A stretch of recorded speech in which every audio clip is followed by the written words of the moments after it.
평생 소원 이것뿐 주의 일하다가 이 세상 이별하는 날 주 앞에 가리라.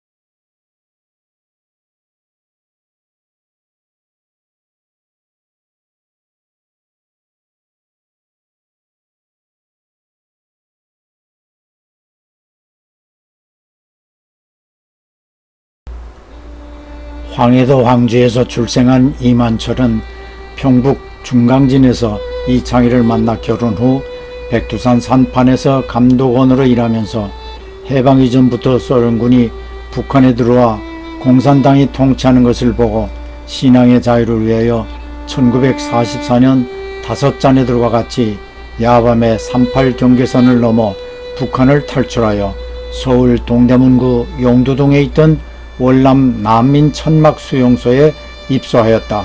1948년 2월 11일 월남 난민 몇 명과 인근에 있는 빈 창고를 보수하고 예배를 드리기 시작하여 동광교회를 설립하게 되었다. 1947년 5월 29일 삼남 요엘이 출생했다. 삼각산 기도원 집회에서 큰 은혜를 받고 기도하던 중에 가시관을 쓰신 예수님을 만나 복음의 일꾼으로 부름받게 되었고, 평북 강계에서 성경 공부를 하며 알게 된 미국 선교사들이 해방 후 재내한하여 대구에서 선교 활동을 하고 있어 대구에 가서 이들에게 신학 공부와 전도 훈련을 받게 되었으며, 미국 선교부와 한국 장로교 경북 노회 소속으로 교회 개척 전도인으로 일하게 되었다. 1950년 1월 첫 교회 개척지인 성주군 벽진면으로가 6개월 동안 벽진교회를 설립하였고, 6월 21일 두 번째 개척지인 오락면으로가 전도 시작 5일 만에 6.25 전쟁이 일어나 교회를 중단하고 대구로 가서 전도를 한다. 전세가 불리하더니 8월에 경상도만 남고 남한 전역이 북한군에 점령되어 버렸다. 하나님의 은혜로 메가더 장군에 의해 인천 상륙작전이 성공하고 9월 28일 서울을 수복한 국군과 유엔군이 북진하면서 평양을 탈환하자 고향에 갈 수 있는 기회라면서 서울로 옮겨가 큰 이모댁에 머물면서 북으로 갈 기회를 기다리고 있었다. 그러나 중공군의 개입으로 압록강까지 진군하던 국군과 유엔군은 안타깝게도 후퇴를 하게 되었다. 12월 초 이른 아침에 큰 이모 사돈댁 아들인 군인이 군 트럭을 가지고 와 전황을 알려주며 피난을 독촉하여 보퉁이 몇 개만을 차에 싣고 청량리역으로 가니 이미 수천 명의 피난민들이 몰려와 기차 지붕이라도 서로 타려고 아수라장이었다. 간신히 우리 식구들도 기차 지붕 위에 자리를 잡았다. 21일이나 걸려 12월 중순이 지나 대구에 도착하여 제1교회 장로님의 과수원집을 얻어 머무르게 되었다. 며칠 후 맞은 새해 1951년 1월 3일 월항으로 다시 가서 월항교회를 설립하였고, 세 번째 개척지 금수면으로 옮겨가 금수교회를 설립하였다. 1952년 2월 11일 사녀 용순이 태어났고, 성주군에서 세 곳의 교회를 설립한 후 자녀들과 군의군 고로면으로 가 네 번째 학성교회를 설립하였다.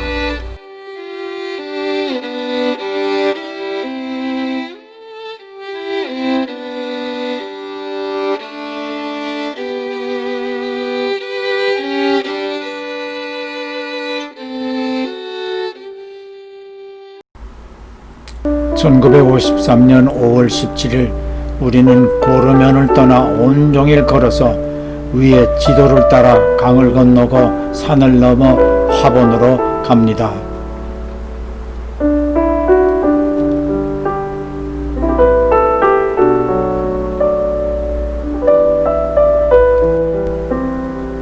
좌측의 사진이 그 당시쯤의 우리 모습입니다. 이때 요한영과 형순 누나는 고등학생으로 대구에서 학교를 다니며 공부를 하고 있었고, 중학생이던 명순 누나는 전도일 하는 부모님 대신 집안일 하느라 휴학하고 있었습니다. 좌측 사진은 현재의 고로면 학성교회 모습으로, 지난 6회 학성교회 편에는 사진을 입수하기 전이라 영상 편집에 포함시키지 못하였습니다. 당시에는 5일장, 3일장이 읍소재지에서 열려 장꾼들도 우리처럼 산길을 따라 장이 열리는 곳으로 다녔습니다.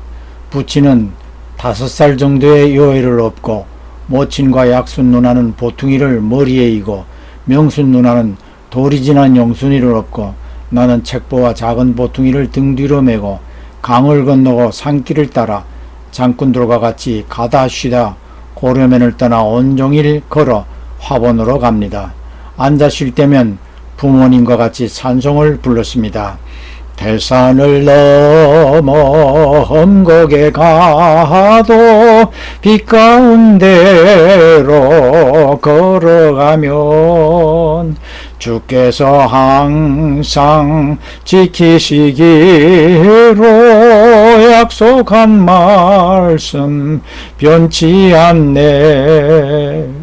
그래서인지 우리는 힘든 줄 모르고 부모님과 같이 가는 것이 좋기만 했습니다.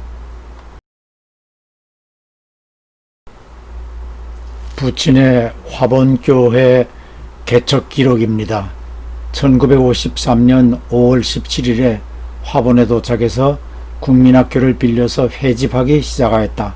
다른 사람의 도움을 생각했다가 큰 고생했다. 최선화라는 고향 사람을 고등성경 학생 방학기를 이용해서 데려다가 전도해 보라고 하였더니 남자 청년들과 합작이 되어 큰 반역이 일어나게 만들고, 내가 무슨 말을 하든지 오해하고 나까지 반역해서 시철장을 데려다가 말해도 안 듣고, 성경학교 교장이 와도 말 안 듣고, 제 마음대로만 청년들을 배경하고 배짱 부리는 것을 도저히 금할 수가 없었다. 나는 여기서 큰 경험을 얻었다. 내게 주신 사명은 내가 해야 한다. 얼마나 악했든지 전도인을 골짜기로 끌고 가서 죽이자는 토의까지 있었다고 했다. 세례교인인 지소주임이 청년들의 위험을 보고 교회에 나오지 않았다. 그러나 주님은 나에게 안심의 은혜를 주셨다. 화본에 도착해 화본 국민학교를 빌려 예배를 드리며 전도를 합니다. 아마 이때 부친이 피난통에 만난 최선화라는 고향 사람을 데리고 와서 방학기간 동안 열리는 고등성경학교를 위하여 함께 일하려고 했던 것 같습니다. 이 사람이 한 청년과 눈이 맞아 연애를 하며 이 청년의 형제가 배우가 되어 청년들을 사주하고, 다른 교인들이 부친의 말을 북신하도록 조종하여 성경학교 교장과 시찰장까지 와서 해결하려고 해도 순응치 않았으며, 심지어 부친을 산으로 유인해 살해하려는 모의를 하였습니다. 이 일을 알게 된 세례교인이었던 지수주임이 교회를 나오지 않았습니다. 그러나 하나님만 의지한 부친은 이 위기를 잘 극복하고 화본교회를 설립하였습니다.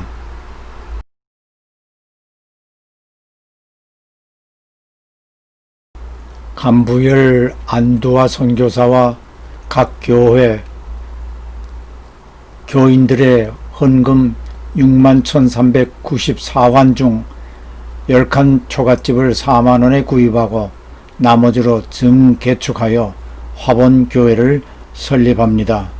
부친인 이 헌금 내용을 아래와 같이 세세히 기록하였습니다. 가난한 여인의 적은 헌금처럼 전쟁 중에도 어려운 교인들과 교회들이 200환, 300환씩 모아주어 하나님의 교회를 세우게 해 주었습니다. 하나님께서 분명히 100배로, 1000배로, 10,000배로 갚아 주셨으리라 믿습니다.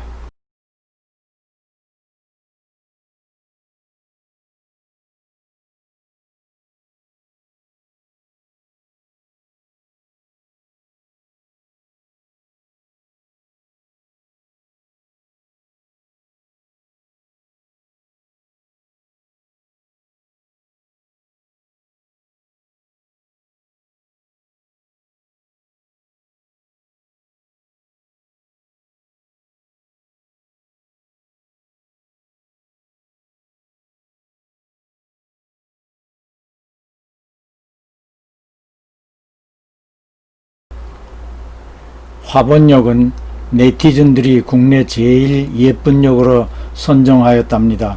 해서 많은 여행자들이 아이들과 방문하는 관광지가 되었답니다. 하행선 쪽 다음 복림역은 화번교회 설립이 끝난 후 다음 개척지 삼산교회가 있습니다.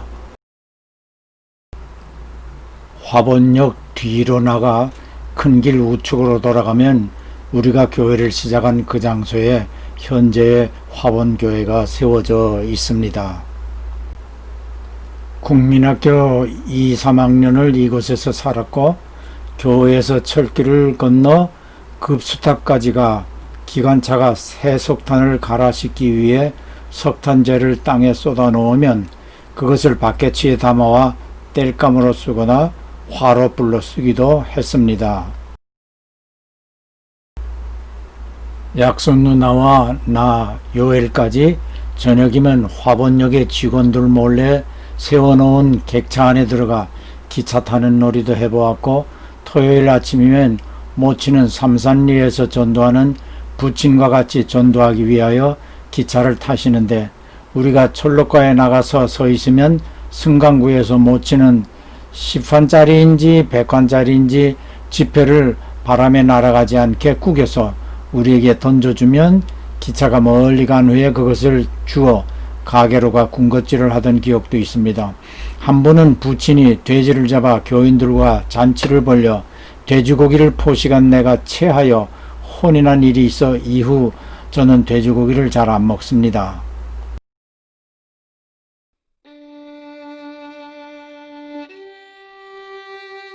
명순, 약순, 나, 요엘, 용순 다섯과 부모님은 화번에서 계속 거주합니다. 주중에 아침이면 두 분은 기차로 다음 복림역에 내려 걸어서 삼산리까지 가 전도를 하여 삼산교회를 개척하고, 주일에는 아침 일찍 떠나 주일 예배를 그곳에서 인도합니다. 그래서 우리는 삼산교회에 대한 기억이 거의 없으며 화번에서의 기억뿐인 것 같습니다. 대구 개성고등학교 악대부에서 활동하던 형 요한이 방학 때 트럼펫을 갖고 와서 부모님의 전도에 동행합니다. 이곳에 예수 믿다 타락한 영수가 나 환자가 되어 전도에 큰 방해가 됩니다.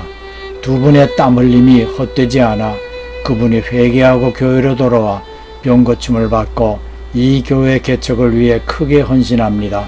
이 시대에도 예수께로 나오면 이렇게 고쳐 주십니다.